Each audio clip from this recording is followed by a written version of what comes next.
जय जगन्नाथ जय जगन्नाथ जय जगन्नाथ। आज शीर्षक हूँ अबड़ा खाइबार नियम।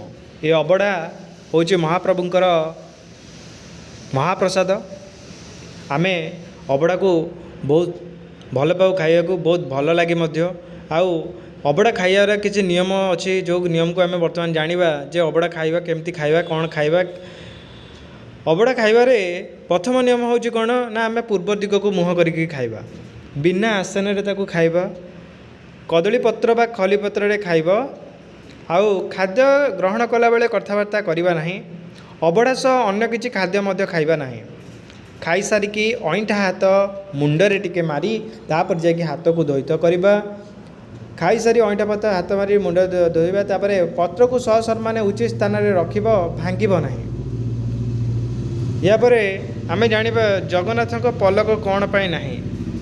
आमे देखुचे चका डोला जगतर नाथ जगन्नाथ चका डोला अपलक नयन से चाह रही पलक ना से सबु बेले संसार को देखी सबु बेले सुख दुख बुझुंट। तो तांकर पलक ये नहीं से जगत को अपलक नयन चाही था से जदि से शोई पड़े जगत को रक्षा करिवो किए। ये प्रश्न आम मन में आसे। जदि से शोई पड़े ताले आमको रक्षा करिवो किए। भक्त को प्रभु एते भल पाती जे तांको चाही रही जमिति भक्तर समस्त दुख को से निवारण करें। जगन्नाथ नामर सार्थकता कौन?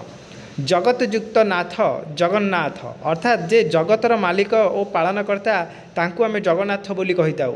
जर जगत, गरु गगन, नारु नागलोक, थरु थैथान। जे पृथ्वीलोक स्वर्गलोक पहाड़ लोक ओ त्रिपुरार थैथान करती से होती मो प्रभु जगन्नाथ। जगन्नाथ जगत हूँ माया, नाथ होती स्वामी। मायार प्रतिभा जे माया को धारण करते से होती जगन्नाथ। जगन्नाथ को आखि कहीं चका चका होता है कहीं चका आखि बोली चका अर्थात शून्य। शून्य होती ब्रह्म। शून्य एथिपाई कारण अहंकार को त्याग कर निजको शून्य कर जगन्नाथ को दर्शन करने दरकार।